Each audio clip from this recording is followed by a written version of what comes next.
Graça e paz, irmãos, tudo bem? Hoje vamos falar um pouquinho sobre Romanos capítulo 7. Muitas pessoas encontram dificuldade em entender Romanos 7, principalmente pessoas que, quando ouvem a palavra lei, já não querem nem ouvir a mensagem que vai ser dita. Irmãos, para compreender Romanos 7, precisamos compreender a transição das alianças, a mudança da antiga para a nova aliança. Assim vamos entender que a nova aliança tem lei, que lei é instrução, e temos a instrução da antiga aliança e a instrução da nova aliança. A prova disso é que Paulo, em Romanos 7 mesmo, ele vai nos dizer que é escravo da lei de Deus. Em 1 Coríntios, no capítulo 9, Paulo também ele vai dizer que ele se fez como se estivesse sem lei, para ganhar os que estão sem lei, não estando sem lei para com Deus, mas estando debaixo da lei de Cristo. Em Romanos, no capítulo 2, na primeira vez que o apóstolo Paulo fala de justificação na carta aos Romanos, ele diz que os simples ouvidores da lei não são justos diante de Deus, mas os que praticam a lei hão de ser justificados. E no contexto, Paulo faz um paralelo com os 10 mandamentos.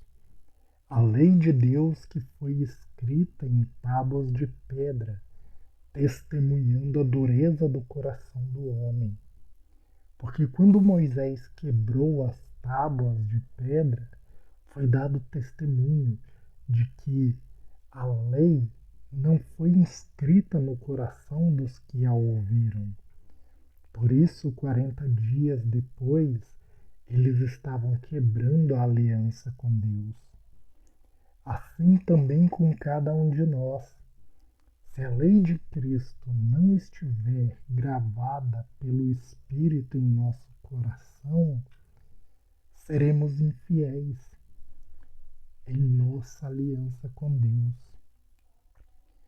Então vamos fazer a leitura de Romanos 7, do 1 ao 4, primeiramente. Porventura ignorais, irmãos, pois falo aos que conhecem a lei, que a lei tem domínio sobre o homem toda a sua vida. Ora, a mulher casada está ligada pela lei ao marido enquanto ele vive, mas se o mesmo morrer, desobrigada ficará da lei conjugal, de sorte que será considerada adúltera, se vivendo ainda o marido unir-se com outro homem. Porém, se morrer o marido, estará livre da lei e não será considerada adúltera se contrair novas núpcias. Assim, meus irmãos, também vós morrestes relativamente à lei, por meio do corpo de Cristo, para pertencerdes a outro, a saber, aquele que ressuscitou dentre os mortos, a fim de que frutifiquemos para Deus. Viram como Paulo começa o capítulo? Falo aos que conhecem a lei. Irmãos, se queremos entender o processo da transição das alianças, não podemos ignorar o conhecimento da lei. Pelo contrário, devemos buscar conhecer o testemunho de Cristo que temos nela. Como escrito em Hebreus 10:1, que a lei é sombra dos bens vindouros e não a imagem real das coisas. A imagem real das coisas está em Cristo e na Igreja, e na glória estrutura da igreja. E a lei nos dá testemunho dessas coisas. Quando compreendemos isso, podemos olhar de modo diferente para a lei e entender que Paulo quer o que é que Paulo quer transmitir na sua carta. Então vejam, ele fala sobre o poder da lei sobre o homem. E logo em seguida ele usa uma analogia do casamento para mostrar que o regime da lei da antiga aliança tinha domínio sobre o homem até Cristo. Mas a partir do momento em que Cristo veio, morreu por nossos pecados e ressuscitou, não estamos mais sujeitos ao regime da antiga aliança. Antes, agora, estamos em uma nova aliança com aquele que morreu por nós, Cristo Jesus, nosso Senhor. Mas isso significa que estamos sem lei? Não, irmãos. As obras da lei no que diz respeito à circuncisão na carne, sacrifícios pelos pecados, cumprir as festas no modelo da antiga aliança, essas coisas passaram. Mas a lei no que diz respeito aos mandamentos que nos conduzem a uma vida de santidade, retidão, justiça e temor a Deus, essa lei precisa estar viva em nós. Na continuação do capítulo 7 de Romanos, vejam o que Paulo vai dizer. Para resumir um pouco o vídeo, eu vou pular alguns capítulos e vou pular alguns versículos, e vou ler Romanos 7, do 5 ao 7 e o versículo 12 e 13, que diz assim: Porque quando vivíamos segundo a carne, as paixões pecaminosas postas em realce pela lei operavam em nossos membros, a fim de frutificarem para a morte. Agora, porém, libertos da lei, estamos mortos para aquilo a que estávamos sujeitos, de modo que servimos em novidade de espírito e não na caducidade da letra. Que diremos, pois? É a lei pecado? De modo nenhum. Mas eu não teria conhecido o pecado senão por intermédio da lei, pois não teria conhecido a cobiça se a lei não dissera não cobiçarás. Versículo 12. Por conseguinte, a lei é santa e o mandamento santo, justo e bom. Acaso o bom se me tornou em morte? De modo nenhum. Pelo contrário, o pecado, para revelar-se como pecado, por meio de uma coisa boa, causou-me a morte, a fim de que, pelo mandamento, se mostrasse sobremaneira maligno. Repararam nesses versículos, irmãos? Quando lemos o versículo 5, onde diz: o pecado posto em realce pela lei operam em nossos membros a fim de frutificarem para a morte, quando lemos assim parece que a lei era ruim, como alguns até dizem que a lei era maldição. Porém, irmãos, será que Deus daria uma lei maldita a seu povo? Veja o que Paulo diz aos Gálatas, Gálatas 3,12.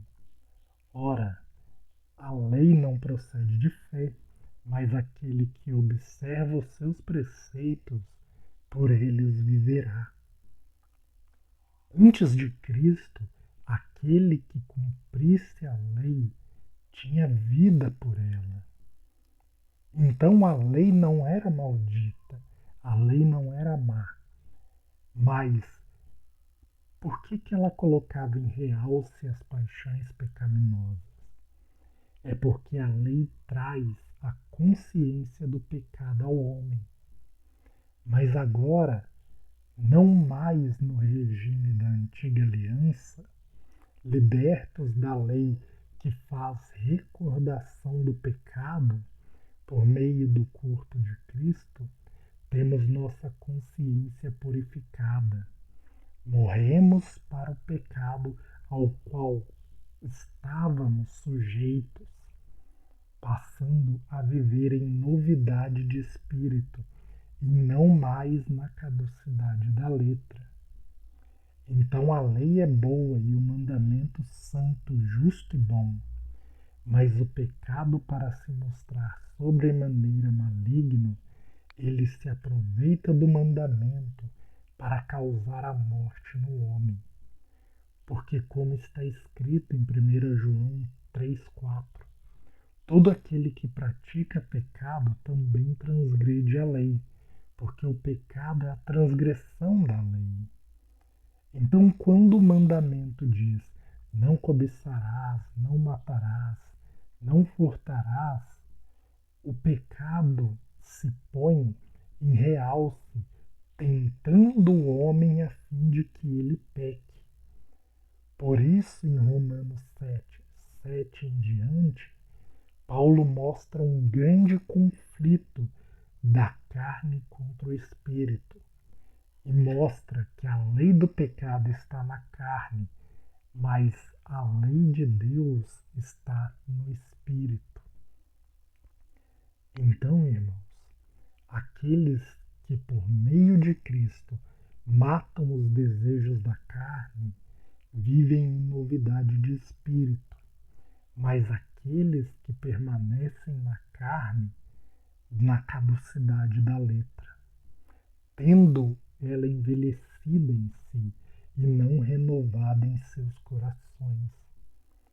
Por isso, Paulo diz aos Coríntios: a letra mata, mas o espírito vivifica, porque a letra sozinha não tem efeito na consciência, mas a letra com o espírito, ela dá sabedoria para adquirirmos entendimento, para conhecermos o Senhor e termos o seu temor, ouvindo seus conselhos e por seus conselhos sendo fortalecidos, por meio do seu Espírito, recebendo vida.